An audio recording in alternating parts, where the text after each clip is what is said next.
Last week marked the fourth anniversary of the date that my best friend's husband committed suicide.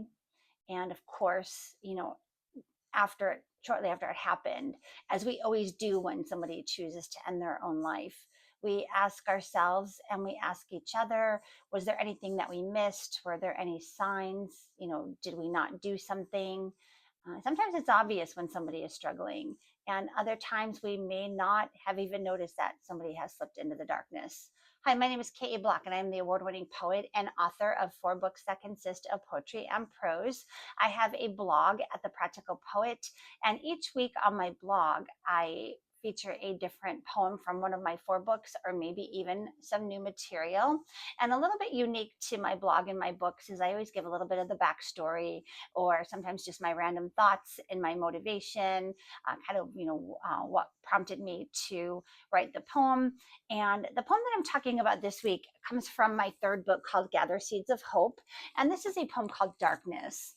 And that has to do with, those people in our lives that sometimes kind of sink into that cloud of darkness. And we may not even have realized that they have gone into that dark side. And I'm not talking about a dark side like an evil side. I'm just talking about like a dark side as far as, just feeling down and feeling like that nobody is there for them. And, we get caught up in our own lives. And sometimes it's hard enough to keep up with our own lives and to keep up with our own good mood and attitude and keep our own selves positive. And we sometimes, forget that other people are struggling, and, maybe we just need to check in and we need to let them know that we're there for them.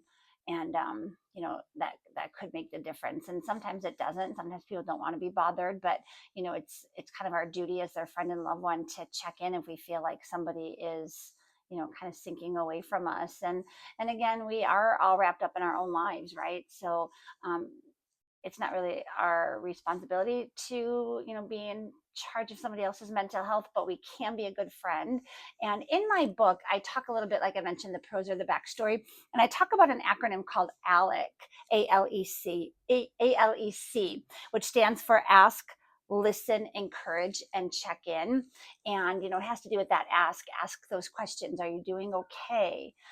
L is listen, listen for what they're saying and also for what they're not saying. Encourage them to get help, to rely on you for help. And then probably the most important, check in. Don't just talk to them and forget about them. Keep checking in on them, make sure that they're okay, and keep following up, and hopefully we can be there when we need them. So if you want to check out the poem, it's at my blog, thepracticalpoet.com/blog. I will link it below. Thank you so much. Bye.